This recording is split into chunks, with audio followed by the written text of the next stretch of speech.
Greetings and salutations to our fine podcast audience. Welcome to episode 150. Well, we made it. We did. Yay! And we're so excited. Over the precipice. This is all the sound effects. Ed just had a stroke on the podcast. I couldn't take 150. The production value is so high. It is. All the great stuff. So here we are. We're at episode 150. And I brought my little celebration to the fellas. Because Sydney didn't get it to us. Not in time.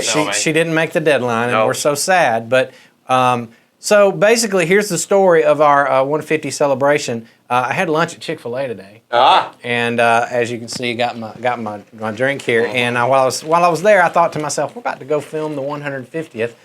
I should buy the fellas something. Nah, chicken didn't do it for me. I thought didn't scream celebration. I thought brownies. So I ordered 3 brownies from the Chick-fil-A where I was, and my wife happened to be with me. So as you can see, my brownie has been cut in half. Yeah, I noticed that. Did you see that? I did. So I only get half a brownie because I had lunch with my wife who could not just stand by and let me have my whole brownie. I bet she doesn't even listen to the podcast. I told her that when we were talking about it. She said, "Can I just cut that in half and eat half of it?" And I said, "I'm going to make fun of you on the podcast." And I said, "But it won't matter because you won't even listen." She'll never know. She'll never know. She'll never know that I made fun of her. Some of y'all that know Helga, tell her how wrong that was. It was wrong. You know? How could I have been married to this woman for 25 years? All right. Charlie, do you want some? You want some, Charlie? I didn't buy anything for Charlie because I'm just Charlie not a good host. is still a Chick-fil-A employee. Former Chick-fil-A employee. And just so you know, he now will not eat their brownies. Hey. No, that's not true. When you had it so much. He would eat it. He had something earlier, he said. That's a fine brownie. He had ice cream earlier. From Chick-fil-A. That brownie feels like it's been blessed by Jesus. Because everything at Chick-fil-A is blessed, right? Isn't that what we know? I think so. I don't know about that. Regular. I don't know about that. Fine brownies from the Chick-fil-A. So I don't know what you're complaining about Helga for. You didn't even eat it all. I'm making it last. Oh, okay. I'm making it last for the whole episode. So I was about to stand up for Helga. She knew you weren't going to eat it all. I still have to host. Okay. So here we are. We've filmed 150 of these, counting this one. It's true. We started this podcast. I thought we'd do a little look back. We started this podcast in January of 2020. Wow. We brought on COVID. We did. We brought on COVID. The world couldn't handle it. So yeah, basically that's what I always think about when I think about this podcast. Is I think we started, and I remember, and we always make fun of this. In episode 1, we started talking about the way we started the podcast was we would just talk about the previous Sunday's message. Remember that? Best year ever. That was the series. It was called Best Year. The greatest title we ever came up with for a series was in January of 2020. We called it The Best Year Ever, and then it was the worst. It was terrible. Of all time. It might be one of the most memorable years. I don't know about all time. For us. Yeah. Maybe. Maybe. I don't know. I bet the podcast that started during the bubonic plague. That podcast probably would be the worst. That one was called Best Year Ever. Yeah, exactly. And then it wasn't. So, we started off with that iteration. That's my new word. Okay. Every time I use a big word, Ed likes to make fun of me. Last week it was precipice. This week I used iteration. Mm-hmm. But that original form of the podcast, we would just talk about the previous Sunday's message. And it lasted right up till COVID. Yeah, I was gone on you and Nathan did a podcast alone on the week that COVID hit, and I was in Florida. Yes. Didn't you have a hard time getting home or something? A little bit. Yeah, I seem to remember that. Mm-hmm. I did. So, and then I remember we wound up. It became this thing where we talk about that kind of stuff. We talked about that for a while. Yeah, and then we weren't even taking questions at that point. You know, we were just. I don't remember when the question part started. I don't. I do remember. Remember the segments that I used to try out? Oh yeah. Mm-hmm. The first one was top 5. That's right. Remember top 5? I do remember top 5. I still have a couple of mentions every so often to when I did my top 5 metal bands. I'm not going to do that today. Okay. But because there were other people that love metal and they want to talk to you about it. Absolutely. It brought me out of my closet of loving heavy metal. It was like I awakened You broke their something. mold. I broke it. So now they want to talk to me about that. But we also had you guys each would bring in your top 5 stuff. We would just do these random top 5. Then we got tired of that. And then I started this new thing called headlines. Yeah. I remember headlines. You remember the headlines? Mm-hmm. That went over like a lead balloon. Sort of like this memory thing's going over right now.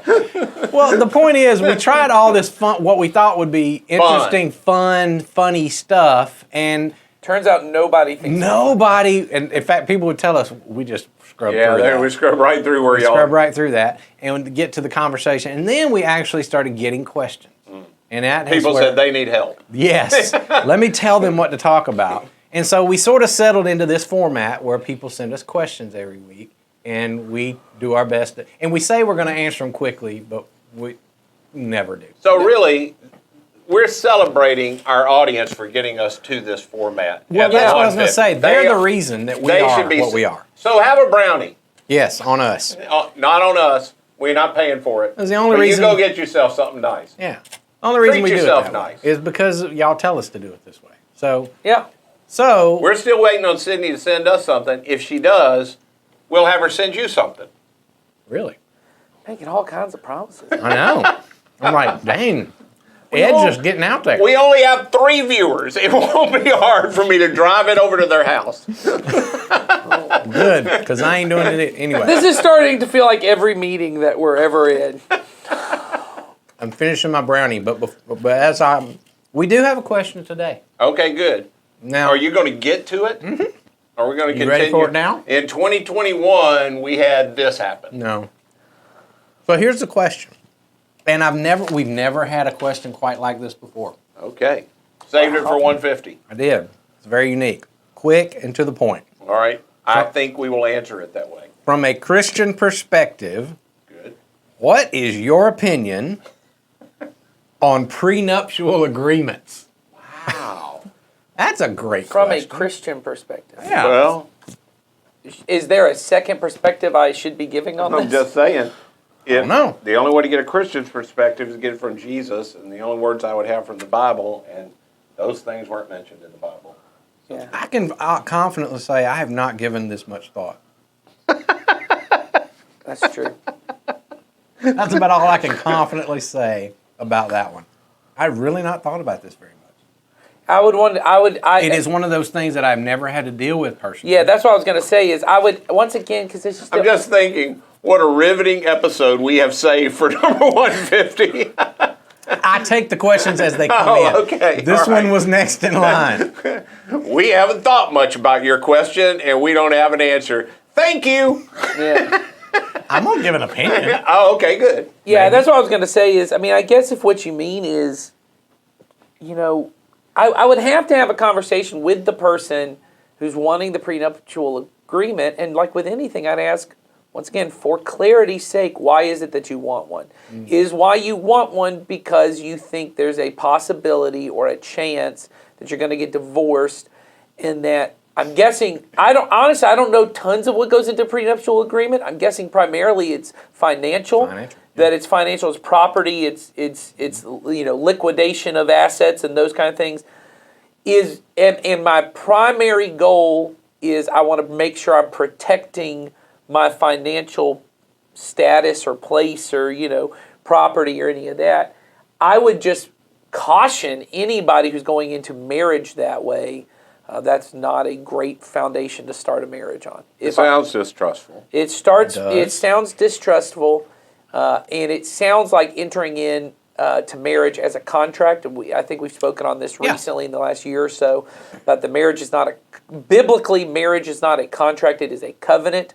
That it's not a, if you will, then I will, and as long as you do, I will, which is what a prenuptial agreement, once again, I'm not a lawyer. I have to assume it is a contract by its nature. Yeah. It's two people agreeing if this partnership dissolves, and it sounds very corporate to me. That if I was doing like a limited liability partnership with another, I might have a dissolution part of the contract.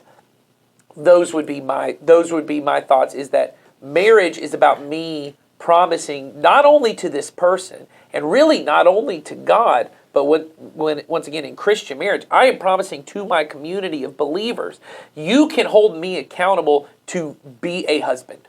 You can hold me accountable to be a wife to this person until one of us is dead. That is the promise that we're making to one another within this. Well, that's not really a contract. That is not how any contracts work. So to me, I would just, once again, I don't know that I would say it's sinful. I just don't know that it's wise. My opinion on that was exactly right. I was going to start right there. I can't say one way or another about the, morality one way or the other, but I do know that it signals to me some things. If someone says, this is what I think is best for me going into a marriage, because the way, when I counsel couples, one of the things that I constantly hammer on is when you said your vows, you said the two would become one.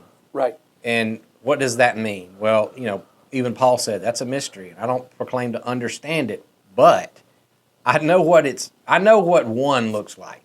Right. I know two becoming one means that, we don't continue to hold things separately. We blend two lives together. Right. And so whenever somebody starts a marriage with that as maybe we need to have a prenuptial agreement to protect my money, it says to me, it's like that old preacher story that I heard about some guy who got baptized, and when he went down into the water, he lifted up his wallet and said, I don't want that. I'm not giving that to Jesus. Right. And it says, I'll give you everything but this. This is the one thing you can't touch, or you and I aren't going to share. Well, I think that comes from that old Roman soldiers getting baptized with their sword arms, so they could still kill people because they knew Jesus wouldn't want them to kill people. Right. So, taking that image into account, which is what I think about when people talk to me about that prenuptial agreements, it says to me, two are not truly becoming one. Right. Because they are not sharing all things in common. And so, like I think you just said it, Nathan, that doesn't sound like the definition of marriage. Again, I'm not, you might have one, and it might work out fine for you, and I'm not saying you're going to hell for doing it. Right. I would just say that it doesn't sound like what the definition of marriage truly is when that's in play. Yeah, and there may be something else going on that we don't know about. Exactly. I can only think, I've only known two people personally, not in the world, but just that I know, that I could have a conversation with, that I know are involved in prenups. Both of them were second marriages. Both of them had children that they wanted to do a prenup to protect their children from the previous marriage because they had assets. And the way the one did it that did it well was he basically rid himself of a good bit of assets and put in trust for those children. Yeah. Okay? So then everything else he had, he shared with his spouse. So it was saying, I do have these obligations over here that I feel like I am obligated to do something for, that were before you. Right. And I'm going to take care of that. But then everything else I have, the other one I know of was handled with the same kind of way, both with previous things protected. It was done very poorly. And even though the marriage lasted for a good while, the problem that presented itself in the prenup of, I don't really trust that you would care about my family as much as you care about yourself, that lack of trust of this person for the other person will eventually led the person who wanted the prenup to be the one that screwed up the marriage. Wow. You know what I'm saying? Yeah, it wasn't the person they thought they couldn't trust. They were the person that couldn't be trusted. So it was a sign of something in the very beginning. That's exactly right. It was a sign.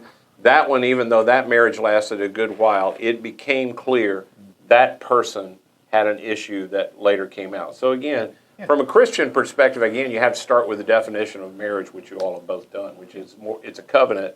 It's not a contract, which again, one of the most offensive weddings I've been to continually talked about is just a legal thing. It's just a tax thing. It's just a, Well, it is if you're not Christian. Yeah. Yeah, and that's what I was going to say is I think, and I honestly, and I think, we just had a question earlier on filming this, and so it was a couple episodes back, but we've been having questions as our world, honestly, I think marriage is mostly unintelligible, and this probably is very offensive, outside of a Christian context, because marriage, in a Christian point of view, is the dying of two people to become one.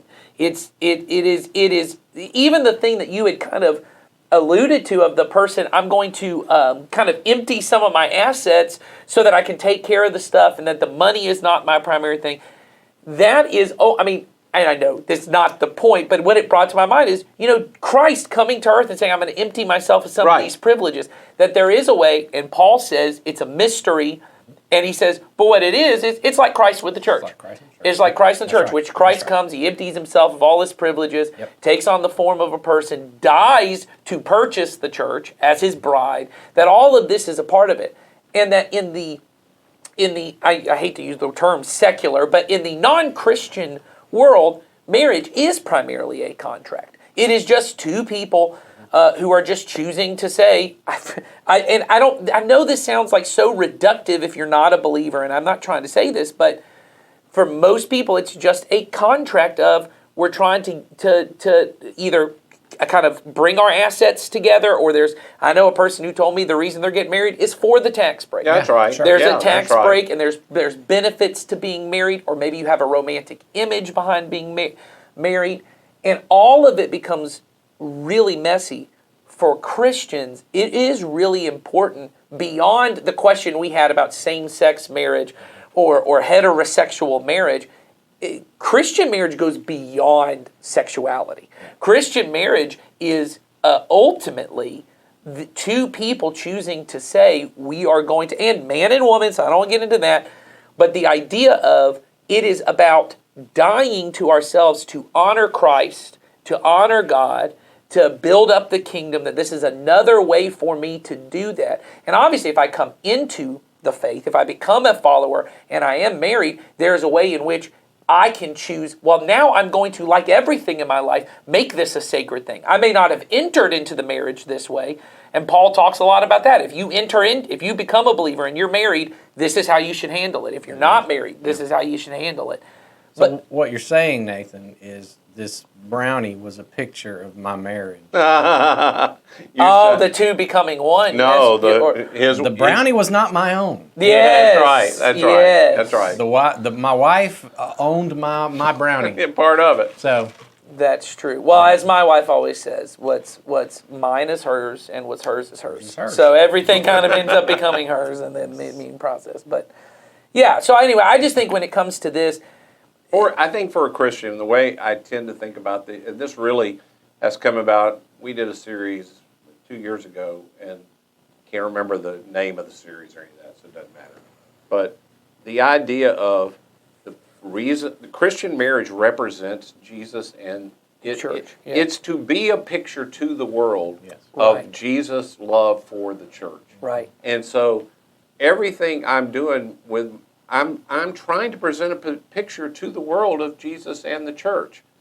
And so that's how I handle when something goes awry in my marriage. I'm trying to think, what's the best way I handle this to represent Jesus and the church? Yeah. Not necessarily what's best for me personally and my needs and those things, but what is the best. And what has happened for me now in 42 years of marriage is it has been the most formational part of my spiritual life. My marriage and my raising of children, who I am also committed to, has done more to form me into Christ's likeness than almost anything, because it's a relationship that's unlike other relationships. I am committed to it no matter what.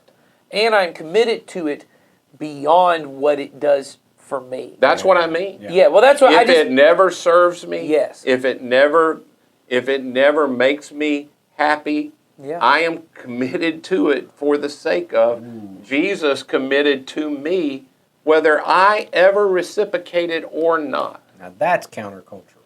Right. Well, that's why. Because I'm telling you, the primary reason for marriage in our culture is happiness. Yes. Right. And I'm not saying I went into marriage with that. I did not go into marriage with that. But I did go into marriage with the thought, this is going to be for life.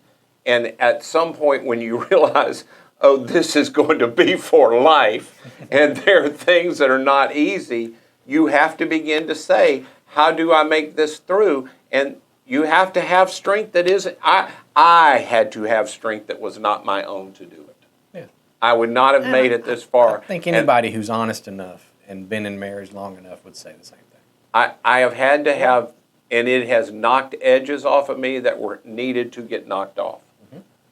Well, and I think when it comes to this issue of prenuptial agreements, that's what I would bring out to it. If my reason for doing it is like the example that Ed gave, and there are some assets that for me to love and honor not just my spouse, but the family that we're bringing together, that maybe there's a reason to love and honor those people with it, that's possible. If my motivation is, I want to make sure I'm taken care of no matter what happens, I would just say, one, that's unwise, because the point of a Christian marriage is that I die to become one with someone else. So I'm no longer looking out for my own interest. I'm looking out for us together.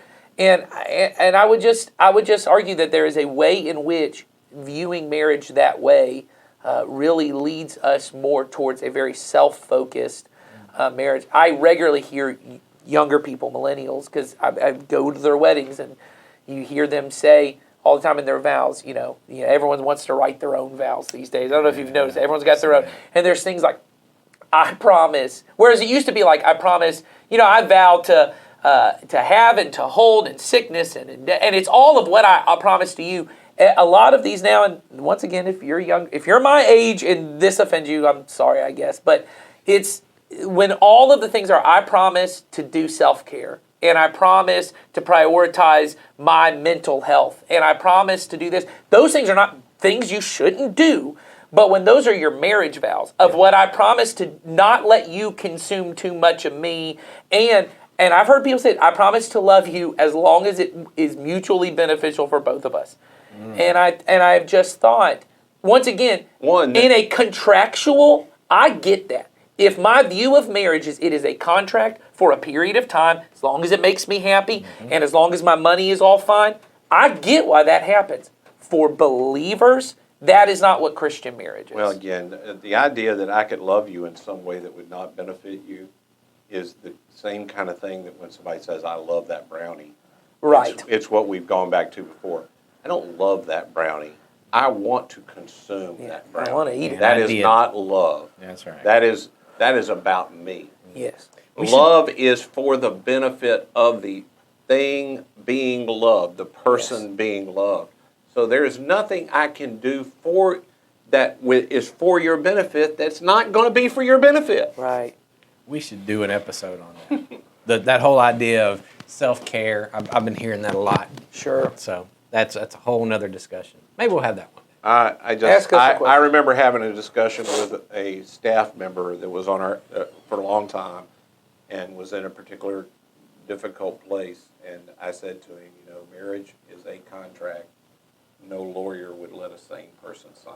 Mm-hmm. I said the vows that you and I took of better or worse, we don't write contracts of better or worse. That's just that's a no matter what. Yeah. Richer or poorer, sickness or health. Well, that covers the whole gamut. Yeah. I just committed, you don't play a part in this thing. Yeah. I am committed to you until you die. Yep. That's not a contract. That is an unconditional commitment. Yep. Amen. So, thanks for putting up with our measly 150 episode brownie. It was a delicious brownie. It was a great Chick-fil-A. brownie. Thank you. My half a brownie was really good. I had the whole one. I know you did, because you didn't have lunch with your wife. And I did have lunch with, but I just didn't have the she brownie. didn't steal your brownie. That's right. True. But I love my wife, and my vow said that I would give half my brownie. Oh, you did? Yeah. Very Rich or specific poor, vow. and all And half sweets brownies will be split. That's right.